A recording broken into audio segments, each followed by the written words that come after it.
El Compendio del Catecismo, con el Padre Antonio López.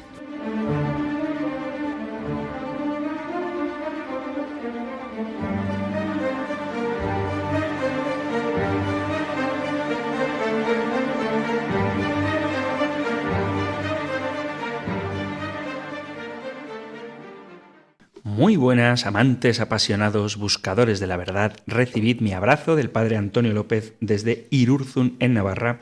Los que queréis profundizar en el conocimiento de la fe, madurarla, enraizarla en la vida e irradiarla en el testimonio. Vamos a continuar conociendo el misterio de Jesucristo, guiados por el Compendio del Catecismo, y lo vamos a hacer como hemos iniciado hace pocos días de la mano de María, hoy en concreto hablando de su Inmaculada Concepción.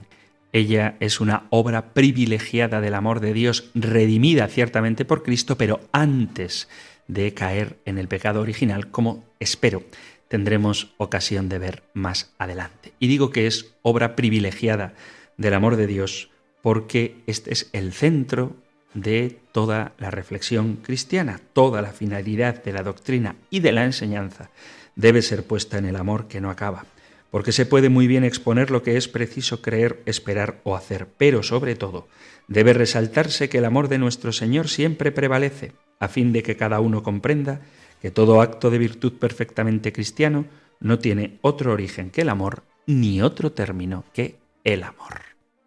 Pues tú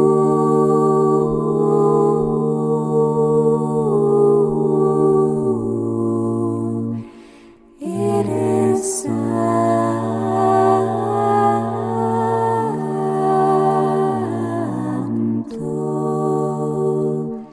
pues tú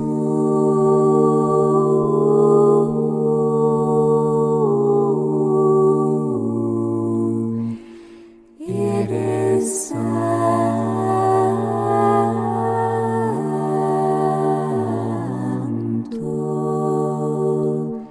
pues tú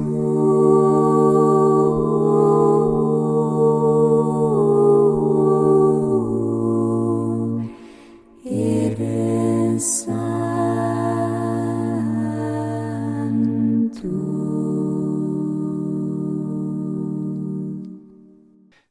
Bendita sea tu pureza, y eternamente lo sea, pues todo un Dios se recrea en tan graciosa belleza. A ti, celestial princesa, Virgen Sagrada María, te ofrezco desde este día alma, vida y corazón. Mírame con compasión, no me dejes, Madre mía. Pues tú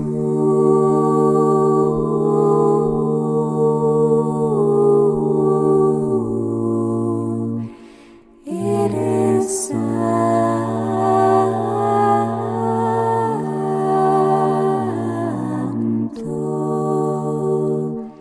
pues tú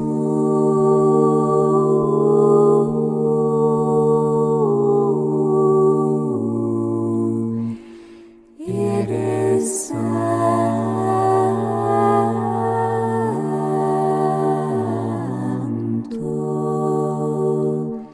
pues tú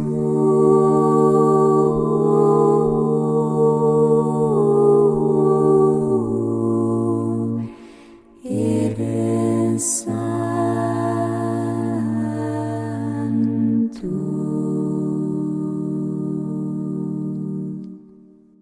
Continuamos hablando de los dogmas marianos y en concreto hoy trataremos el de la Inmaculada Concepción. Pero antes de abordar directamente el tema, me gustaría hacer una pequeña aclaración previa y es plantear la pregunta de si evolucionan los dogmas de la Iglesia.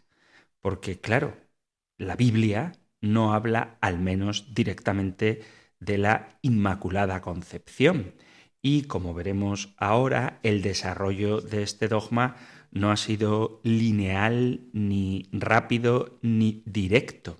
Por lo tanto, es oportuno y pertinente responder a la pregunta si los dogmas de la Iglesia evolucionan o no. Y la respuesta puede parecer rara, pero es sí y no. ¿Por qué sí y no? porque no evolucionan en su contenido. Es decir, los dogmas no crean verdades. Lo que es verdad hoy lo será mañana y nunca dejará de ser verdad. Pero sin evolucionar en lo que afirman o niegan las verdades de fe, sí que pueden evolucionar, y de hecho evolucionan, en la conciencia que estas verdades van teniendo en el seno de la Iglesia. Es decir, nosotros creemos que lo que es verdad lo ha sido siempre y que lo será siempre, y en ese sentido los dogmas no crean verdades, pero lo que sí ocurre en el seno de la Iglesia es que se va tomando conciencia cada vez mayor de esas verdades que siempre han estado ahí. Cada dogma, que sería una verdad revelada, sería como una semillita que el mismo Cristo ha sembrado en el campo de su Iglesia. Una semilla que germina, crece y se desarrolla cuando las circunstancias lo favorecen. El Espíritu Santo es aquel que nos va guiando hacia la verdad plena. No todo lo que hizo Jesús, ni todo lo que dijo quedó escrito, ni tampoco todo lo que enseñaron los apóstoles quedó escrito. Sin embargo, a pesar de que no todo quedara escrito, podemos afirmar que nada se perdió. Parte de las enseñanzas de Jesús y de los apóstoles, que no son recogidas por escrito, quedaron en el seno de la Iglesia y ahora afloran cuando llega la hora que la providencia, de forma clara y patente, decide, y que muchas veces no puede ser ahogada ni por la autoridad de los mismos doctores. Y esto nos va a venir muy bien, esta idea previa, para entender el dogma de la Inmaculada Concepción, porque es un ejemplo clásico para demostrar la fuerza inmanente que lleva toda doctrina divina depositada en el terreno de Dios, que es la reunión de los fieles con su pastor y el sumo pontífice que los preside. Vamos a constatar, pues, la historia del dogma y cómo la verdad de la Inmaculada siempre lo ha sido y siempre lo será, pero el desarrollo del dogma sí que ha tenido un proceso histórico del que hoy vamos a conocer un poquito más. La pregunta sobre la Inmaculada es la 96. ¿Qué significa Inmaculada Concepción? Y responde el compendio: Dios eligió gratuitamente a María desde toda la eternidad para que fuese la madre de su Hijo. Para cumplir esta misión fue concebida inmaculada. Esto significa que por la gracia de Dios y en previsión de los méritos de Jesucristo, María fue preservada del pecado original desde el primer instante de su concepción. Comencemos entonces por los primeros siglos de la Iglesia. En los primeros siglos del cristianismo, los santos padres no se propusieron el problema de la concepción inmaculada de María.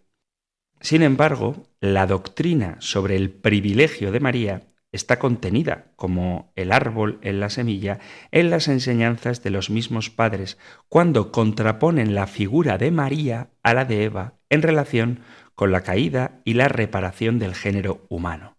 Al exaltar con palabras sumamente alabadoras la pureza admirable de la Virgen y al tratar sobre la realidad de su maternidad divina, aparecen tres principios sobre el conocimiento de María que dejaron firmemente sentados los primeros doctores de la Iglesia.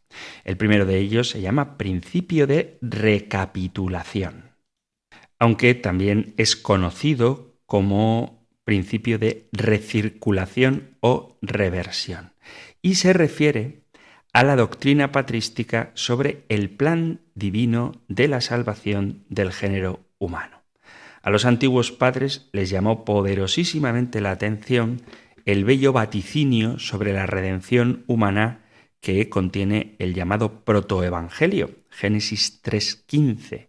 Y habiendo escrito San Pablo que Cristo es el nuevo Adán, completaron sin grandes esfuerzos el paralelismo contraponiendo María a Eva. Apenas podrá encontrarse un santo padre que no eche mano de este recurso al hablar de la redención. Y es tan constante la doctrina, tan universal el principio, que no es posible no admitir que arranque de la misma tradición apostólica.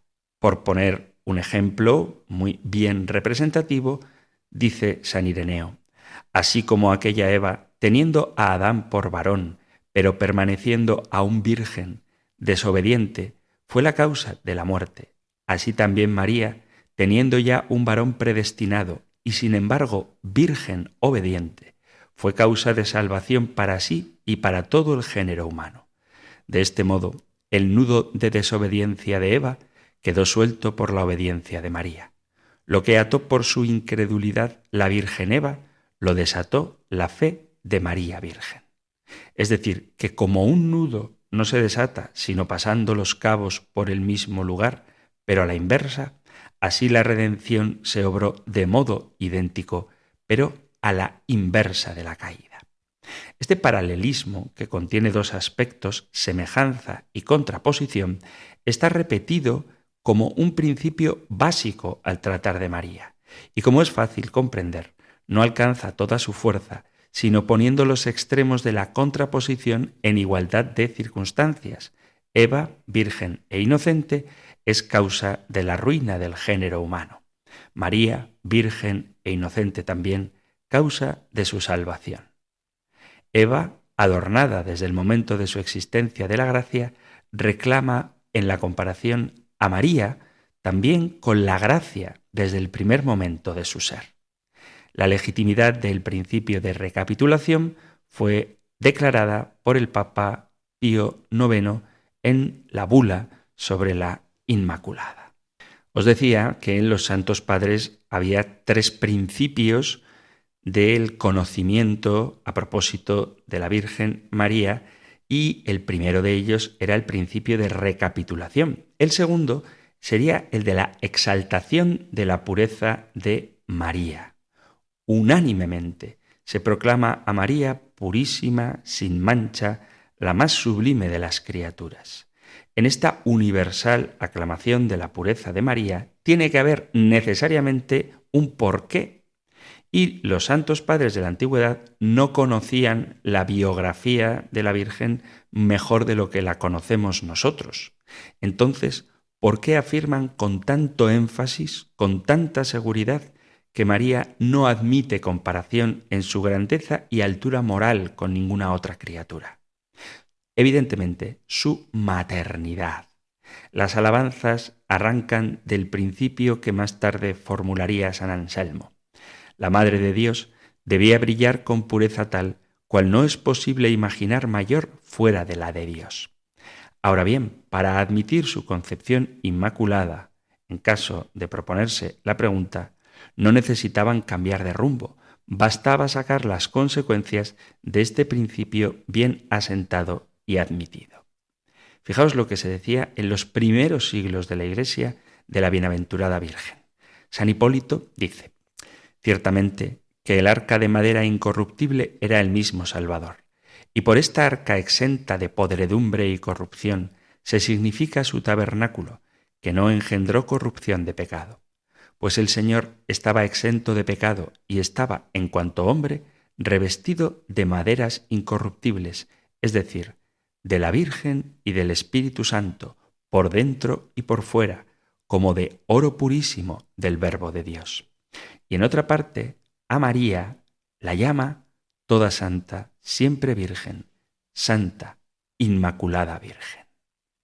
En las actas de martirio de San Andrés Apóstol se leen estas palabras que dirigió a procónsul: y puesto que de tierra fue formado el primer hombre, quien por la prevaricación del árbol viejo trajo al mundo la muerte, fue necesario que de una Virgen Inmaculada naciera hombre perfecto, el Hijo de Dios, para que restituyera la vida eterna que por Adán perdieron los hombres. Aunque estas actas no sean genuinas, no sean auténticas, ni recojan directamente el martirio de San Andrés, es decir, aunque no sean contemporáneas de San Andrés, lo que desde luego tienen es una venerable antigüedad y nos atestiguan lo que ya entonces se pensaba sobre la Santísima Virgen. San Efrén de Siria, a quien apodaban el arpa del Espíritu Santo, canta así a la Virgen. Ciertamente tú, Cristo, y tu madre, sois los únicos que habéis sido completamente hermosos, pues en ti, Señor, no hay defecto, ni en tu madre mancha alguna. Y en otras partes llama a María inmaculada, incorrupta, santa, alejada de toda corrupción y mancha, mucho más resplandeciente que el sol. San Ambrosio pone en labios de un pecador: ven pues, Señor Jesús, y busca a tu cansada oveja. Búscala no por los siervos ni por los mercenarios, sino por ti mismo. Recíbeme, no en aquella carne que cayó en Adán, no de Sara, sino de María, virgen incorrupta, íntegra y limpia de toda mancha de pecado. San Jerónimo también dice: proponte por modelo a la gloriosa Virgen, cuya pureza fue tal que mereció ser Madre del Señor. Como veis, ya en los primeros padres de la Iglesia, la lista de comentarios positivos a favor que ratifican la fe primitiva de la Iglesia en la Inmaculada Concepción es abundante y podríamos citar muchísimos más pasajes. Pero quiero simplemente llegar a la conclusión. Los santos padres no se proponen la pregunta sobre la Inmaculada Concepción, pero son tales las alabanzas que dirigen a la pureza de María que, en caso de que se hubiesen planteado la cuestión, hubieran llegado a la verdad por el mismo camino que seguían, y desde luego lo que les impulsa a la alabanza tan unánime y fervorosa de la pureza de María es la existencia de una tradición que puede calificarse de apostólica, es decir, derivada de las enseñanzas de los apóstoles. Veamos ahora qué ocurre desde la edad patrística hasta la Edad Media. A partir del siglo IV, la Iglesia de Occidente y la Iglesia de Oriente no van al mismo ritmo cuando tratan la concepción inmaculada de María. La herejía nestoriana, que atacó directamente, única en la historia, la prerrogativa máxima de la Virgen, su divina maternidad, y que iba extendiéndose en el siglo V, ofreció más frecuente ocasión y aún necesidad de exaltar la soberana figura de la bienaventurada Virgen María, Madre de Dios. Al paso que en Occidente, en esta misma época, el hereje Pelagio desfiguraba el concepto de pecado original y sus funestas consecuencias en los hombres, por lo que los padres se ven limitados a tratar antes de la universalidad del pecado que de la gloriosa excepción que representa la Virgen. Vamos a ver algunos testimonios tanto de la Iglesia de Oriente como de la Iglesia de Occidente. Pero la Iglesia de Oriente se enfrenta al nestorianismo y la Iglesia de Occidente al pelagianismo, y por eso las sensibilidades y las preocupaciones son distintas.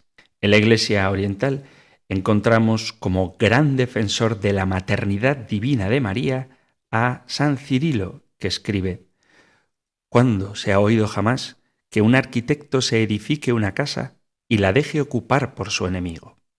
No se puede expresar con más claridad la idea de la concepción inmaculada. Otro autor, también oriental, Teodoto de Ancira, dirá: Virgen inocente sin mancha, santa de alma y cuerpo, nacida como lirio entre espinas. Y en otra parte dirá: María aventaja en pureza a los serafines y querubines. Proclo, secretario de San Juan Crisóstomo en el siglo V, dice que María está formada de barro limpio, es decir, de naturaleza humana, pero incontaminada. En el siglo VI tenemos un himno que afirma: si el Hijo de Dios hubiera encontrado en María una mancha, un defecto cualquiera, sin duda se escogería una madre exenta de toda inmundicia. Y a la santidad de María la califica de justicia jamás rota. En el siglo VI, San Teófanes alababa así a María: oh incontaminada de toda mancha. El purísimo Hijo de Dios, como te hallase a ti sola purísima de toda mancha, o totalmente inmune de pecado, engendrado de tus entrañas, limpia de pecado a los creyentes. San Andrés de Creta, no temas, encontraste gracia ante Dios, la gracia que perdió Eva, encontraste la gracia que ningún otro encontró como tú jamás. El texto aprobado por el Concilio Ecuménico VI dice: Santa Inmaculada de alma y cuerpo, libre totalmente de todo contagio. En adelante, la palabra Inmaculada, purísima, ya no se referirá directamente solo a la virginidad de María. A medida que van pasando los siglos, se va perfilando con mayor precisión la idea de la concepción inmaculada. Y así, ya en el siglo VIII, podemos leer estas palabras clarísimas de San Juan Damasceno. En este paraíso, María, no tuvo entrada la serpiente, por cuyas ansias de falsa divinidad hemos sido asemejados a las bestias. En los siglos IX y X se perfilan con mayor claridad la concepción sin mancha de María, inmune de toda mancha y caída, la única inmaculada sin mancha, sola sin mancha. Otro texto dice: alégrate tú, que diste a Cristo el cuerno mortal, alégrate tú, que fuiste libre de la caída del primer hombre. No es necesario proseguir, porque la palabra inmaculada entre los orientales ya tiene un significado preciso y concreto: la exención de María del pecado original. Además, desde el siglo VII, la Iglesia oriental celebraba la fiesta de la Inmaculada Concepción, aunque no se hiciera de modo universal. Sobre el significado de esta fiesta, escuchad lo que decía un obispo. Si se celebra la dedicación de un nuevo templo, ¿cómo no se celebrará con mayor razón esta fiesta, tratándose de la edificación del templo de Dios, no con fundamentos de piedra ni por mano de hombre? Se celebra la concepción en el seno de Ana, pero el mismo Hijo de Dios la edificó con el beneplácito del Padre y con la cooperación del Santísimo y vivificante Espíritu. Como veis, en estas palabras se menciona la creación de María y asimismo su santificación, como insinúa la alusión al Espíritu Santo a quien se apropia. Y esto estamos hablando antes de la Edad Media. He citado algunos textos de la Iglesia de Oriente, pero también se habla de ello en la Iglesia de Occidente.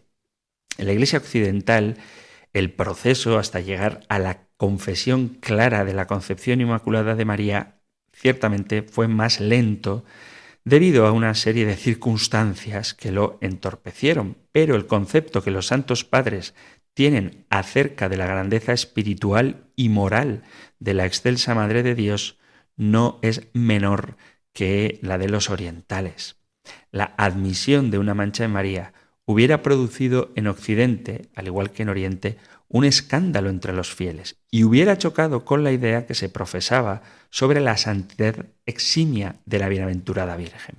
Y en efecto, de ello echó mano el hereje Pelagio para atacar a su contrincante San Agustín en la discusión sobre el pecado original que Pelagio negaba.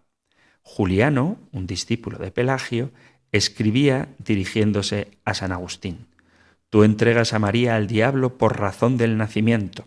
Es decir, si afirmas que el pecado original se transmite por generación natural, María fue súbdita del diablo, porque de esta manera descendió y de este modo fue concebida por sus padres.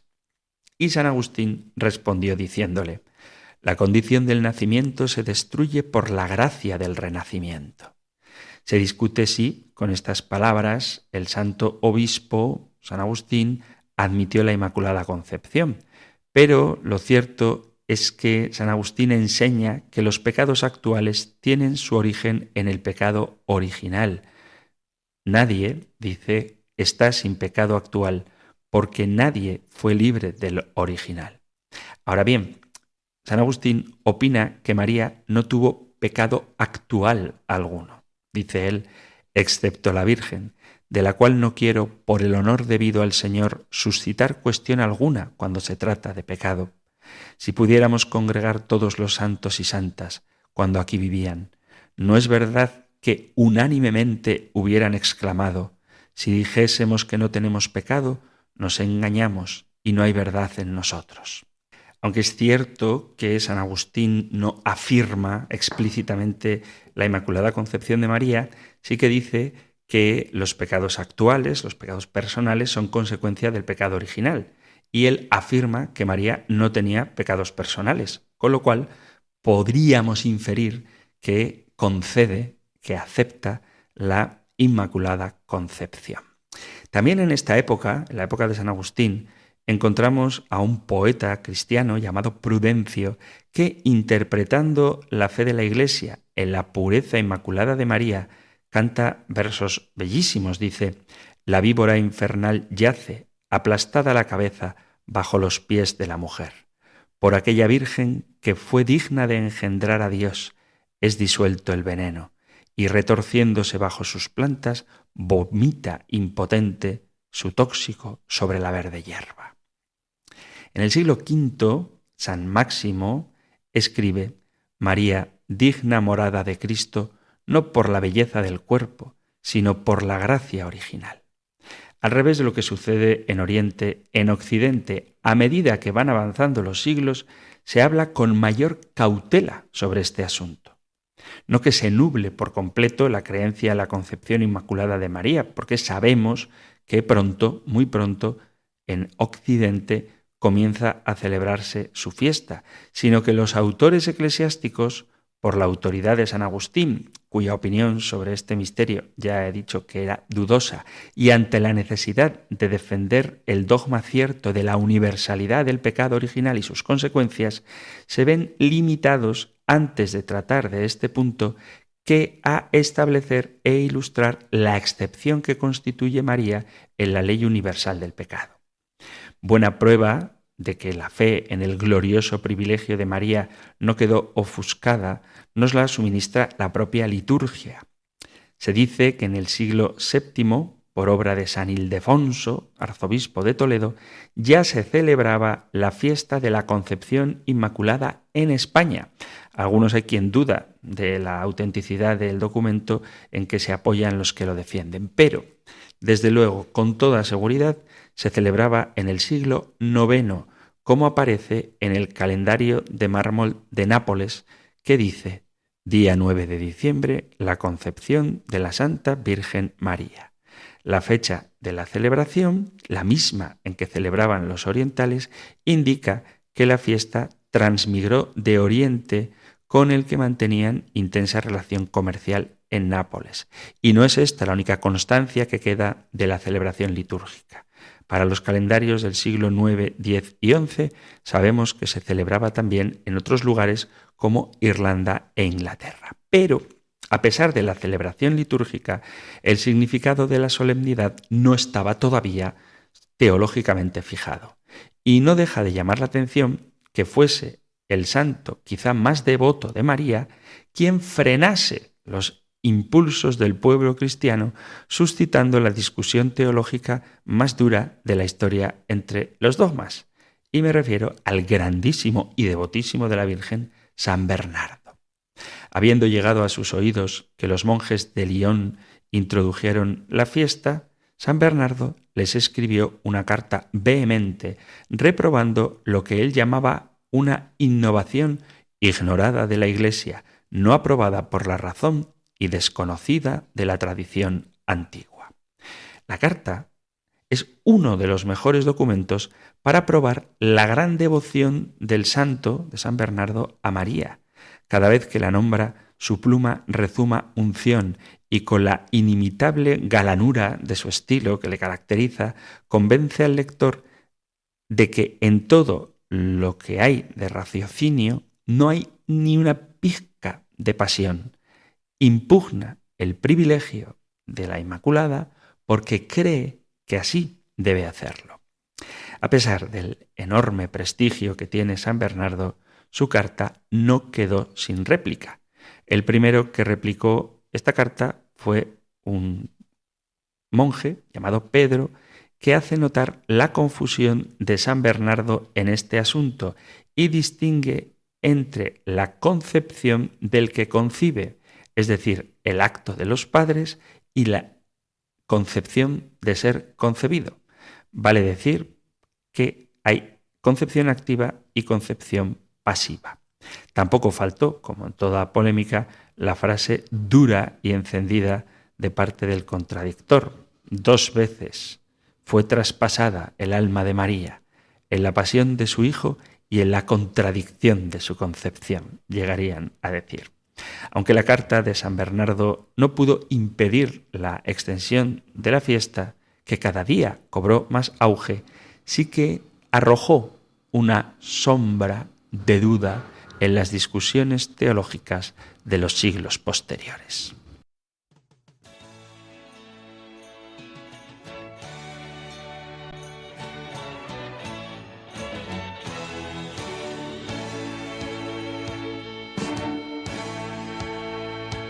¿Quién será la mujer que a tantos inspiró poemas bellos de amor?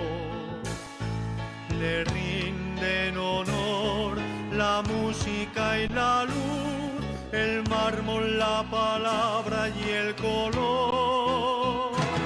¿Quién será la mujer que el rey y el labrador invocan en su dolor? El sabio, el ignorante, el pobre y el señor, el santo al igual que el pecador. María es esa mujer que desde siempre el Señor se preparó para nacer como una flor en el jardín que a Dios enamoró. María es esa mujer que desde siempre el Señor se preparó para nacer como una flor en el jardín que a Dios enamoró.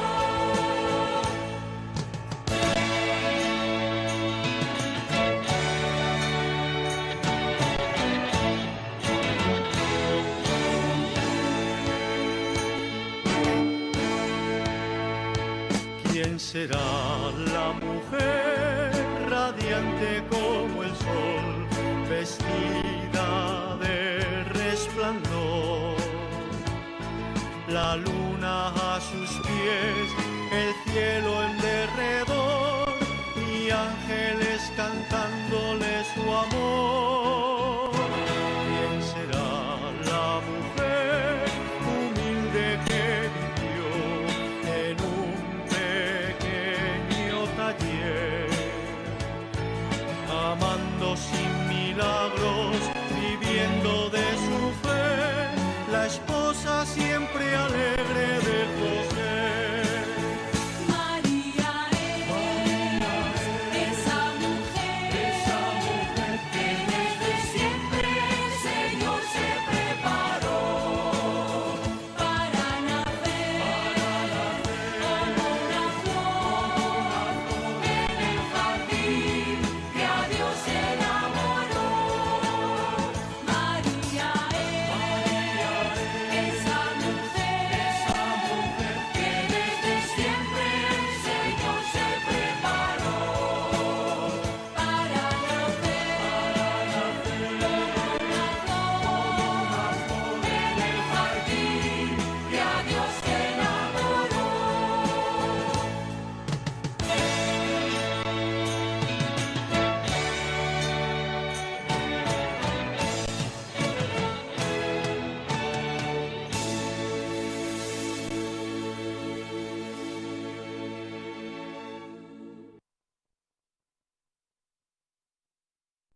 Estás en Radio María escuchando el programa El Compendio del Catecismo, nuestro espacio diario para apasionados buscadores de la verdad, que puedes escuchar aquí en la emisora de la Virgen de lunes a viernes de 4 a 5 de la tarde, una hora antes si nos escuchas desde las Islas Canarias. Hoy estamos tratando la pregunta 96, ¿qué significa Inmaculada Concepción?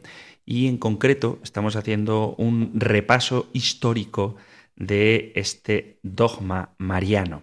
Hemos hablado de los primeros siglos de la Iglesia, desde los santos padres hasta la Edad Media, subrayando cómo en la Edad Media hay un paso desigual entre la Iglesia de Oriente y la Iglesia de Occidente, porque mientras que la Iglesia de Oriente tiene que enfrentarse a los que niegan la maternidad divina de María, porque era la herejía que estaba más expandida, en la Iglesia de Occidente se tienen que enfrentar contra el pelagianismo, que lo que niega es la universalidad del pecado original, y por lo tanto es lógico que frente a esta herejía y al deseo de defenderse de ella, no sea tan fácil aceptar la Inmaculada Concepción. Después de la postura del gran San Bernardo de Claraval en contra del dogma de la Inmaculada, y a pesar de que la Iglesia lo seguía celebrando como fiesta incluso antes de ser declarado como dogma, no de manera universal, pero sí en algunos lugares, digo que después de esto llegamos a la controversia de los escolásticos. En los siglos XIII y XIV, que son momentos de máximo esplendor en la teología, los que cultivaron esta defensa y este conocimiento y estudio profundo de las verdades sobre Dios se conocen con el nombre de escolásticos. Y hubo varios centros de importancia. Los más ilustres serían los de la Sorbona de París y en Inglaterra la Universidad de Oxford. Al comentar los escolásticos el libro de las sentencias de Pedro Lombardo, que servía como manual y guía para sus lecciones, se toparon con la cuestión de la concepción de María. Los doctores de París se inclinaron por la opinión de que María sí tenía mácula y los de Oxford por la opinión de que María era inmaculada. Es decir, que excluían a María de la caída en el pecado original. Quienes vencieron esta batalla fueron, como todos sabemos, los de Oxford, es decir, los que afirman la Inmaculada Concepción, y en concreto por la participación del beato Escoto, que es el más alto exponente y representante de esta postura. En París los maestros se plantean la cuestión diciendo: ¿cuándo fue santificada la Virgen María? Santificada aquí equivale, como se verá en el contexto de toda cuestión, a purificada, por lo que en el mismo planteamiento del problema ya se da como algo presupuesto y seguro, que hubo en María algo que necesitaba purificación. Causa de proponerse el problema en estos términos es el error contenido en el libro de sentencias de Pedro Lombardo, que les servía como manual. El error consistía en afirmar que el pecado original se identificaba con la concupiscencia de la carne que corrompe y mancha al hombre. Y ponían un ejemplo. Como la inmundicia del recipiente hace que el vino de suyo dulce se convierta en vinagre, así la concupiscencia de la carne, que se transmite por generación natural, mancha la pureza del alma. En su concepto, el pecado original tenía dos elementos, uno material, que es la concupiscencia de la carne, y otro formal, lo propiamente llamado pecado, que es la carencia de la gracia. Partiendo pues del principio que la carne, infeccionada por la generación natural, inficiona a su vez el alma, los doctores de París se preguntaban ¿cuándo fue santificada, es decir, purificada María, de esa infección inherente a la carne? El primero en plantearse la cuestión en estos términos fue Fray Alejandro de Jalés. Sienta el principio de que a María se le otorgó cuando podía dársele, pero no saca todas las consecuencias que de él se derivan. Y siguiendo la opinión que acabo de exponer sobre el pecado original, se pregunta si María fue santificada en sus padres, respondiéndose que no, pues aunque ellos fueran santísimos, su santidad no pudo transfundirse a la carne que concibieron. Continúa investigando si la carne de María fue purificada antes que su alma entrase y fuese infundida en la misma, y resuelve que tampoco, porque la carne no puede ser sujeto de santidad alguna ni de ninguna gracia. Prosigue interrogando si fue santificada en el mismo momento de infundirse el alma en el cuerpo y se inclina también por la negativa. La conclusión es que fue santificada después de la concepción, aunque antes de nacer, porque si esto se concedió a Jeremías y al Bautista, no puede negarse a tan excelsa Virgen lo que a otros se concedió. Sigue por el mismo camino y con una conclusión más enérgica San Alberto Magno. Este cree ser de fe que María fue concebida en pecado original, pues las Escrituras dicen en San Pablo que en Adán todos pecaron, y si todos, también ella. Los dos grandes de la ciencia teológica que continuaron la labor y la enseñanza de los que hemos mencionado, prosiguen, quizá de una manera más directa, pero por el mismo sendero. Me refiero a Santo Tomás y a San Buenaventura. Santo Tomás afirma y repite con insistencia en varias partes de sus obras, escritas en diversas épocas, que María contrajo el pecado original. Simplemente diré una expresión de su obra La Suma de Santo Tomás de Aquino. A la primera pregunta de si María fue santificada antes de recibir el alma, responde que no, porque la culpa no puede borrarse más que por la gracia, cuyo sujeto es sólo el alma. A la segunda, es decir, si lo fue en el momento de recibir el alma, responde que ha de decirse que, si el alma de María no hubiese sido jamás manchada con el pecado original, eso derogaría a la dignidad de Cristo que está en ser el Salvador universal de todos. Y así, bajo la dependencia de Cristo, que no necesitó salvación alguna, fue máxima la pureza de la Virgen. Porque Cristo de ningún modo contrajo el pecado original, sino que fue santo en su concepción misma, según aquello de San Lucas. El que ha de nacer en ti será llamado Hijo de Dios. Pero la Santísima Virgen contrajo ciertamente el pecado original, si bien quedó limpia de él antes del nacimiento. Y en otra parte se pregunta cuándo fue santificada y responde, poco después de su concepción. A estas palabras tan claras se les ha querido dar un significado distinto, haciendo 1000 equilibrios para que signifiquen que Santo Tomás no negó el privilegio de María, como si negarlo entonces supusiese algún defecto. El santo y equilibrado doctor reiría de buena gana ante las acrobacias intelectuales de algunos de sus comentaristas. Pero lo cierto es que Santo Tomás negaba la Inmaculada Concepción. San Buenaventura insinúa tímidamente la solución verdadera de la cuestión, pero se declara explícitamente partidario de la opinión de que María sí tenía mancha original. Después de exponer la opinión común, escribe: algunos dicen que en el alma de la Santísima Virgen la gracia de la santificación se adelantó a la mancha del pecado original. Esto significa, según ellos, lo que San Anselmo dice de la Santísima Virgen, que María fue pura, con pureza tan alta, que mayor fuera de la de Dios no se puede imaginar. Esto no repugna a la fe cristiana, porque la misma Virgen fue liberada del pecado original por la gracia que dependía y tenía su origen en Cristo, como las demás gracias de los santos. Estos fueron levantados después de caídos. La Virgen fue sostenida en el acto de caer para que no cayera, según la referida opinión. Nadie había expuesto aún en París tan claramente, ni insinuado con tanta precisión, los argumentos a favor de la Inmaculada. Pero San Buenaventura se inclinó por la opinión contraria. No estaba reservada a los doctores de París la tarea de defender el privilegio de María Inmaculada. Cuando la doctrina contraria a la Inmaculada Concepción era la corriente común entre la mayoría de los teólogos, corroborada por la autoridad de los grandes maestros, bajo la palestra del doctor providencial que Dios mandó a la Iglesia para este caso, decía el antiguo oficio de la Inmaculada, aparece el beato Duns Scoto. Scoto, beato Juan Duns Scoto, nació en Escocia de una familia noble.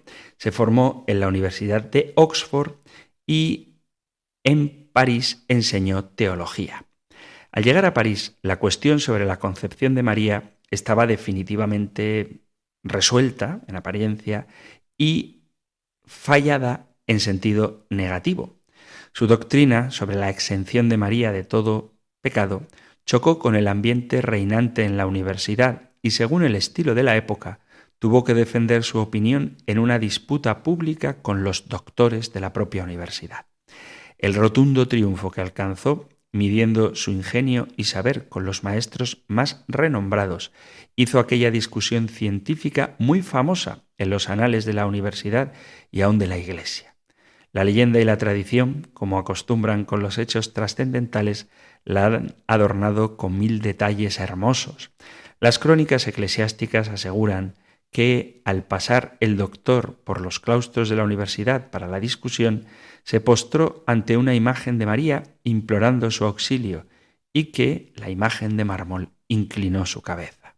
En el aula magna de la universidad esperaban al doctor Duns Scoto todos los maestros.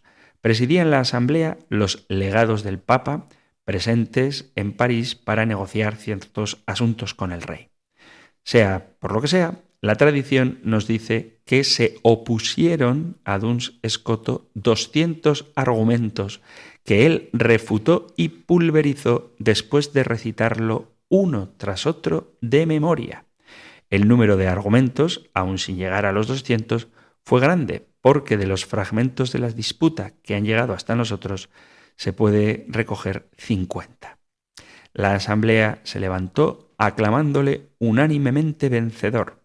Una defensa similar del privilegio mariano tuvo lugar también en Colonia, donde el triunfo alcanzado por Duns Scoto fue tal que hasta los niños aclamaban por las calles «Vencedor Scoto». Todos estos detalles de la leyenda demuestran la impresión que causó la defensa de Juan Duns Scoto en la imaginación de los contemporáneos, que veían irremisiblemente perdida la causa en el plano intelectual. Pero si los detalles son legendarios, lo que queda en pie de historicidad de los hechos es conocido como la disputa de la Sorbona, y esto está probado por muchos estudios teológicos. Entonces, ¿qué es lo que dice Duns Scoto? Él se plantea la cuestión de un modo diferente a sus antecesores. ¿Fue concebida María en pecado original? Este modo de preguntar no presupone ni prejuzga nada, tiene un sentido claro y terminante. ¿Tuvo o no tuvo el pecado original? Esta pregunta arranca de la idea que Duns tiene del pecado de origen, que hoy es común para todos los teólogos. Para el beato Scoto, el pecado original no consiste más que en la negación de la gracia que se debiera poseer, y por eso no ha de preguntarse nada sobre la carne, como hacían los teólogos anteriores. A la pregunta, pues, de si María fue concebida en pecado, responde no. ¿Por qué? Motivos: la perfectísima redención de su Hijo y la honra y honor del mismo. Es decir, que la dificultad de los contrarios la esgrime él como argumento casi único. Se resumiría así: se afirma que en Adán todos pecaron, y que en Cristo y por Cristo todos fueron redimidos, y que si todos, también María. Y respondo que sí, ella también, pero ella de modo diferente. Como hija y descendiente de Adán, María debía contraer el pecado de origen, pero redimida perfectísimamente por Cristo, no incurrió en él. ¿Quién actúa más eximiamente? ¿El médico que cura la herida del hijo que ha caído, o el que, sabiendo que su hijo ha de pasar por determinado lugar, se adelanta y quita la piedra que provocaría el traspié? Sin duda que el segundo. Cristo no fuera perfectísimo Redentor si por lo menos en un caso no redimiera de la manera más perfecta posible. Ahora bien, es posible prevenir la caída de alguno en el pecado original, y si debía hacerlo en un caso, lo hizo en su madre. El beato Escoto va aplicando el argumento ahora desde un punto de vista de Cristo Redentor perfectísimo, ahora desde el punto de vista del pecado, ahora desde el ángulo de María, llegando siempre a la misma conclusión.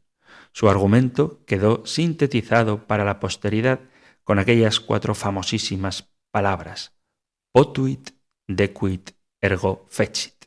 Traducido: pudo, convino, luego lo hizo. Podía hacer a su Madre Inmaculada, convenía la hiciera por su misma honra, luego lo hizo. De lo cual se deduce que el doctor Mariano, así se conoce a Escoto, distingue perfectísimamente entre la ley universal del pecado de origen en la que entra María y la caída real, es decir, entre el débito, como dicen los teólogos, y la contracción del pecado.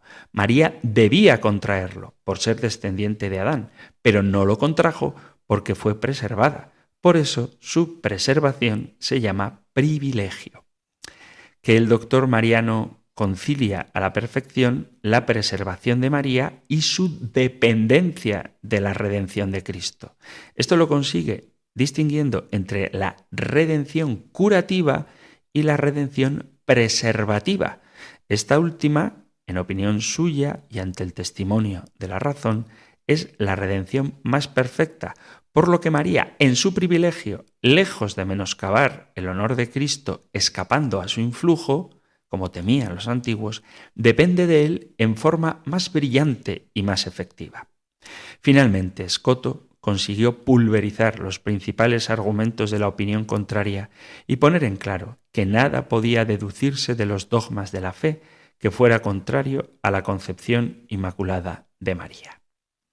Las páginas de Duns Scoto se convirtieron en el arsenal que recogían armas y argumentos los defensores del privilegio de María, y al cabo de tantos siglos de disputas científicas se llegó a la definición dogmática sin que se pudiese añadir a sus palabras ni una idea, ni un argumento, ni una distinción más. Después, los franciscanos, como es fácilmente suponible, siguieron a Scoto y le adoptaron como maestro, y entre sus discípulos se pueden citar a grandes personalidades. Toda la orden franciscana, en general, aceptó la doctrina de su maestro, de modo que al poco tiempo, a la Concepción Inmaculada, se le llamó la Opinión Franciscana, nombre con que fue designada hasta que se declaró el dogma.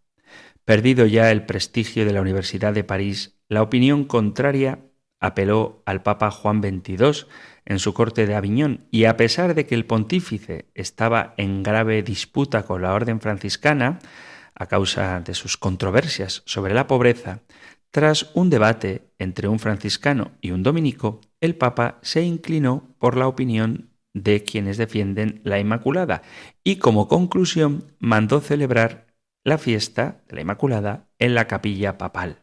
La determinación de Juan XXII significó un paso decisivo para el triunfo de la Inmaculada. Triunfo definitivo que se haría efectivo el 8 de diciembre de 1854, cuando 54 arzobispos, 92 obispos, 43 cardenales y una multitud ingente de pueblo definía el Papa Pío IX el dogma de fe en el privilegio de la Virgen.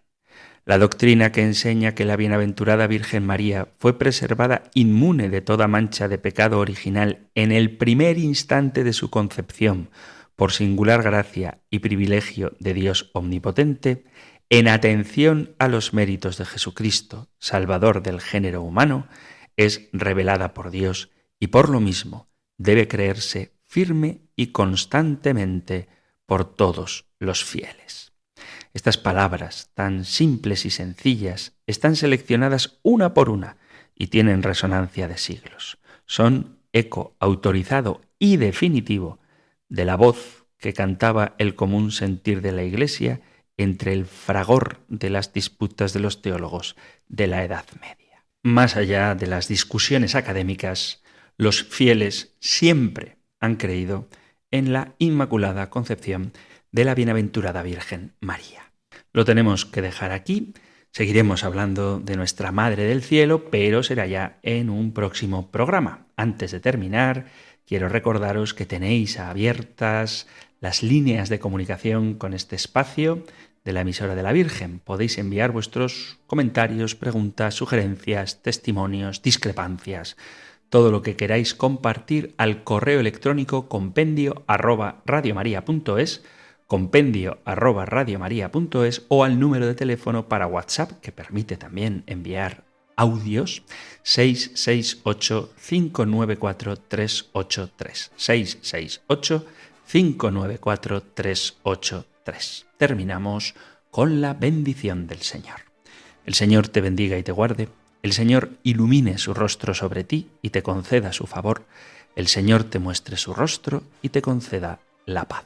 Pidiendo a Dios Padre la plenitud del Espíritu Santo y de la mano de María, Madre del Hijo, os emplazo hasta un nuevo programa del Compendio del Catecismo. Un fuerte abrazo, muchísimas gracias y que Dios os bendiga.